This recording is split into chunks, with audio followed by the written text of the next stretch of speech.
आहे उहा Sukkur IBA university STS जे ज़रिए कंडक्ट कंदी। हाणे उन में जेको पहिरियों मरहलो आहे उन में कोई 12,000 खनि टीचर्स हूंदा जंहिंमें PST आहिनि ऐं JEST आहिनि। उन जी एडवर्टाइज़मेंट अचण वारी आहे जेका कुझु ॾींहंनि में अची वेंदी ऐं उन खां पोइ उन जो मरहलो ईंदो त जेके असांजा एस्पेरेंट्स कैंडिडेट्स आहिनि उहे उन में अप्लाई कंदा। हाणे PST लाइ जेका एलिजिबिलिटी क्राइटेरिया आहे उहा इहा आहे त इंटरमीडिएट हुजे, जेका आहे मिनिमम सेकेंड डिवीजन में उहो एलिजिबल आहे ऐं जेका JEST आहे उन जे लाइ ग्रेजुएट जो हुजणु ज़रूरी आहे। अॻु में जेके एड ईंदियूं उन में हिकिड़ो शर्त हूंदो जीअं अॻु में EC जो आयो त EC जो डिप्लोमा हुजे या वरी JEST जे लाइ हुयो त BEd हुजे। हिन दफ़े गवर्नमेंट इहो शर्त वेव कयो आहे त जीअं घणा कैंडिडेट्स वधि खां वधि उहे अप्लाई करे सघनि, छो जो हींअर सिंध में जेका घणी शॉर्टेज आहे उहा आहे साइंस टीचर्स जी। त उहे जेके साइंस टीचर्स ज़्यादातर फिल थियनि वैकेंसीज़ उहे गवर्नमेंट चाहे थी। अच्छा, हिन में ज़ाहिर आहे डिघे अरसे खां वठी भर्तियूं बि न पयूं थियनि, जेके कैंडिडेट्स आहिनि उन्हनि जी उमिरि जी बि जेका आहे उहा हद वधी वई आहे, जंहिंजे करे हुकूमत जे तरफ़ां 15 साल रिलैक्सेशन ॾिनी वई। त हीअ जेका तव्हां टेस्ट कंडक्ट कंदव STS, इन में छा क्राइटेरिया रखी वई आहे एज रिलैक्सेशन जे हवाले सां, त केतिरी उमिरि वारो उम्मीदवार अप्लाई करे सघे थो? सर, इन में जेको गवर्नमेंट जो आहे 15 साल जी जेका रियायत आहे कोई 45 ताईं जेकॾहिं कोई कैंडिडेट आहे त उहो अप्लाई करे सघे थो इन्हनि ॿिन्ही पोज़ीशन्स जे लाइ। ऐं हिन दफ़े जेको तरीक़ेकार आहे उन खे बि असां काफ़ी सहल ऐं आसान बणायो आहे, छो जो अॻु में कैंडिडेट्स वेंदा हुया, पोइ फोटो कॉपी कराईंदा हुया, पंहिंजा डॉक्यूमेंट्स सेट कंदा हुया, वरी TCS जो ख़र्चु ॿियूं शयूं। हिन दफ़े असां इहो सॼो सिस्टम ऑनलाइन कयो आहे ऐं उन्हनि खे कोई उन जो ख़र्चु सॼो बची पवंदो। पर जेके बि कैंडिडेट्स अप्लाई करणु चाहिनि था, मुंहिंजी उन्हनि खे हिकिड़ी सजेशन्स आहिनि त कुझु डॉक्यूमेंट्स आहिनि जेके तमामु इम्पोर्टेंट आहिनि, उहे हो पाण वटि अॻु में ई स्कैन करे कंहिं कंप्यूटर ते या मोबाइल फ़ोन ते सेव करे सघनि। ऐं उन में हिकिड़ो त आहे उन्हनि जो फोटोग्राफ, जेको पासपोर्ट साइज जो फोटोग्राफ हुजे सुठी क्वालिटी जो, ऐं उन जो बैकग्राउंड जेका आहे सा वाइट या जेका आहे ब्लू हुजे, लाइट ब्लू, उहो उन्हनि वटि अवेलेबल हुजे। ॿियो मैट्रिक जो जेको पको सर्टिफिकेट आहे जेको बोर्ड इशू कंदो आहे उहो उन्हनि वटि मौजूदु हुजे, उहो स्कैन करे छॾनि ऐं पाण वटि रखनि। ऐं उन खां पोइ शनाख्ती कार्ड जूं ॿई साइडूं जेका आहे सा उहे 2 इमेज उहे जेका आहे सा पाण वटि स्कैन करे रखनि। ऐं टियों जेको इम्पोर्टेंट डॉक्यूमेंट आहे उहो आहे PRC ऐं डोमिसाइल, ॿई जेका आहे सा इहा गवर्नमेंट जी रिक्वायरमेंट बि आहे ऐं असांजी बि रिक्वायरमेंट आहे, त उहे ॿई जेका आहे पाण वटि स्कैन करे ऐं अपलोड कनि। ऐं ॿी जेका लास्ट क्वालिफिकेशन आहे सिर्फ़ु हुननि वटि जेकॾहिं MSc थियल आहे त MSc जी डिग्री या पास सर्टिफिकेट, या जेकॾहिं हुननि वटि का ॿी जेका बि लास्ट डिग्री आहे जेका हाईएस्ट क्वालिफिकेशन आहे उहा जेका आहे, बाक़ी ॿियूं असांखे डॉक्यूमेंट्स फ़िलहाल न खपंदा। इहे हो कैंडिडेट जॾहिं अप्लाई कंदो ऐं उन में बि 3 क़िस्मनि जी गाइडलाइन अवेलेबल आहे हुनखे। जॾहिं अप्लाई कंदो त उहो पंहिंजो शनाख्ती कार्ड नंबर विझंदो, उन खां पोइ सिस्टम हुन खां मोबाइल जो नंबर वठंदो। मोबाइल नंबर जेको बि प्लीज़ ॾियो त उहो जेको तव्हांजो मोबाइल यूज़ में हुजे ऐं उहो कन्वर्टेड न हुजे कंहिं सर्विस ते, उहो ॾियनि।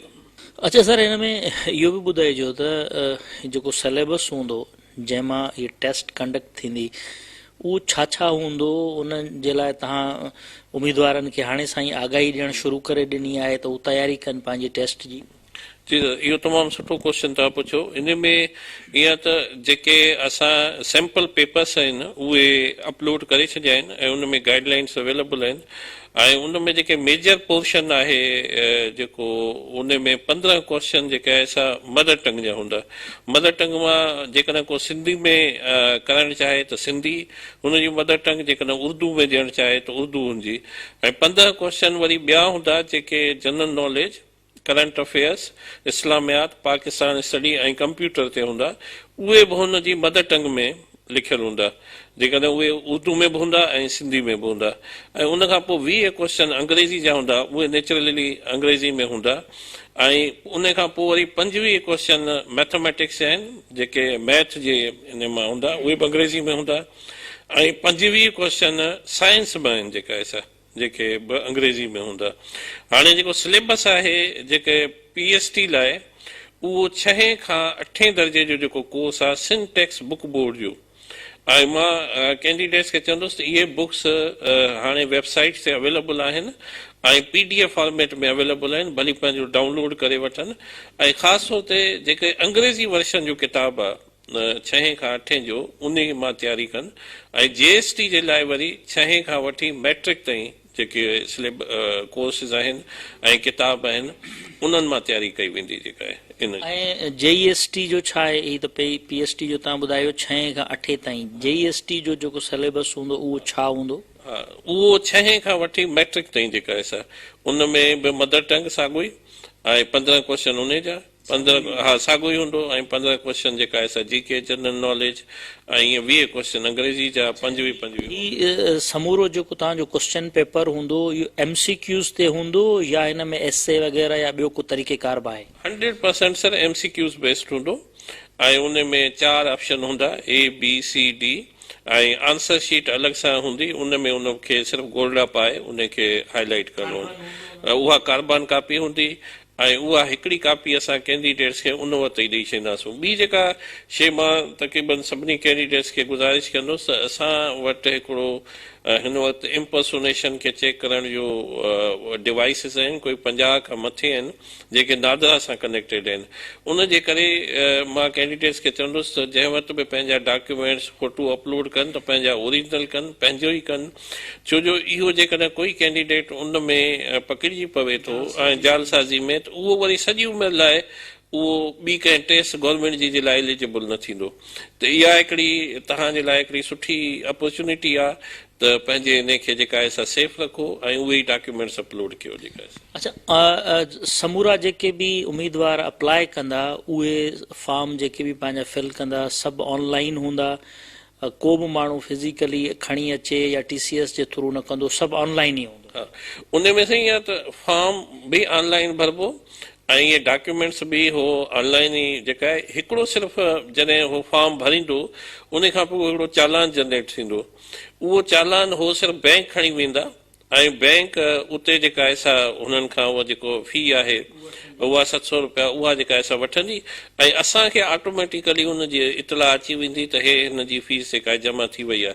ऐं जीअं ई फॉर्म हुनजो सबमिट थी वेंदो, पैसा हुन जमा कराए छॾिया त हुनखे हिकिड़ो SMS वेंदो त तव्हांजो फॉर्म एक्सेप्ट थी वियो आहे ऐं जेकॾहिं का क्यूरी हूंदी त असांजी हिकिड़ी 24 कलाक हेल्पलाइन जेका आहे असां कई आहे, उहे असां नंबर्स पंहिंजी वेबसाइट ते ॾेई था छॾियूं ऐं उहे माण्हू मौजूदु हूंदा जेके हुन कंहिं वक़्तु बि कॉल कंदा त उहे जेका आहे असांजो माण्हू खणंदो ऐं उनखे रिस्पॉन्ड कंदो जेकॾहिं किथे मुंहिंजी पवनि। ऐं गाइडलाइंस जीअं मां तव्हांखे ॿुधायूं त उते अप्लाई करण में सिंधी, उर्दू, अंग्रेज़ी टिनी ॿोलियुनि में मौजूदु आहिनि, जेको गाइड कंदो वेंदो त तव्हां कीअं अप्लाई कयो जेका आहे साईं में।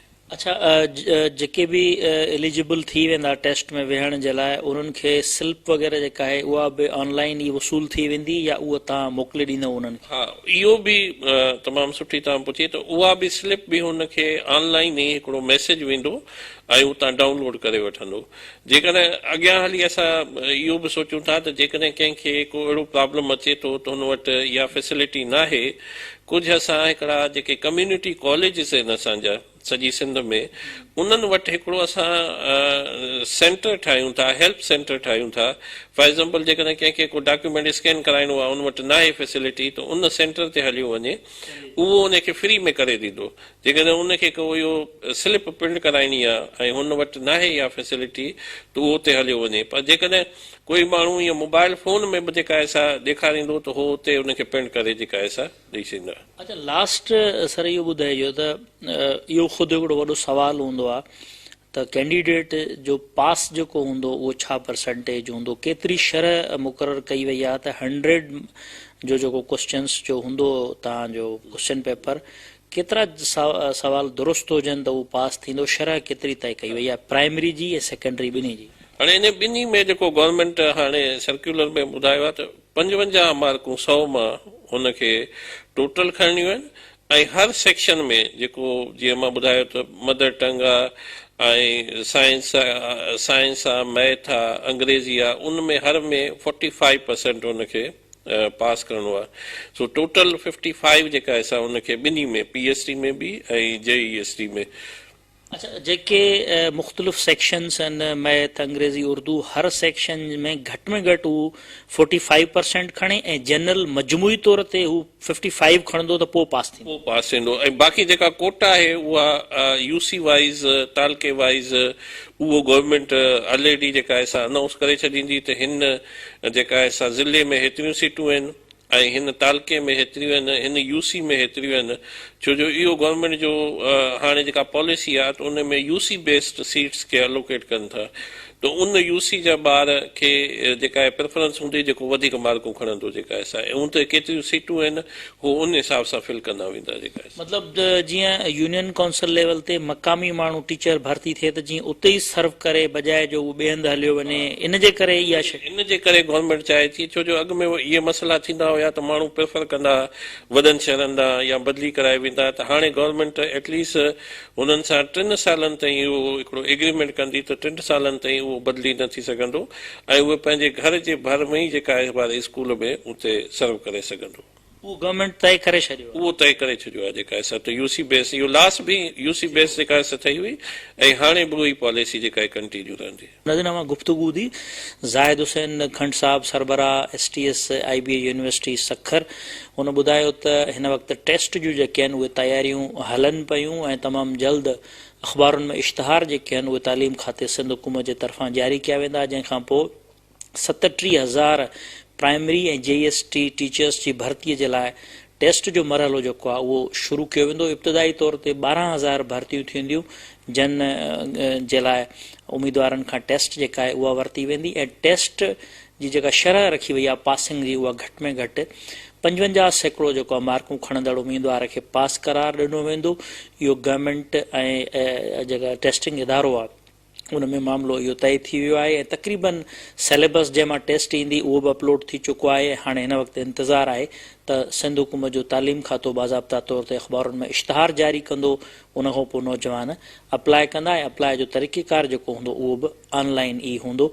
हीअ समूरी मालूमात जेका आहे उहा असां ईंदड़ ॾींहंनि में बि ॾींदासीं जेसीं ताईं ही टेस्टिंग वारो मामिलो हले थो, छाकाणि त सिंध जो तालीम खातो जेको आहे उहो गुज़िरियल 3 अरसे खां वठी तनक़ीद जो निशानो बि बणिजंदो रहियो आहे। ख़ासि करे टीचर्स जी जेका आहे उहा शॉर्टेज आहे, घटिताई आहे, ॿारनि जे स्कूलनि में पढ़ाई जेका आहे उहा न पई थिए, जंहिंजे करे हुकूमत वॾो हिकिड़ो फ़ैसिलो कयो आहे 37,000 टीचर्स जे भर्ती जो।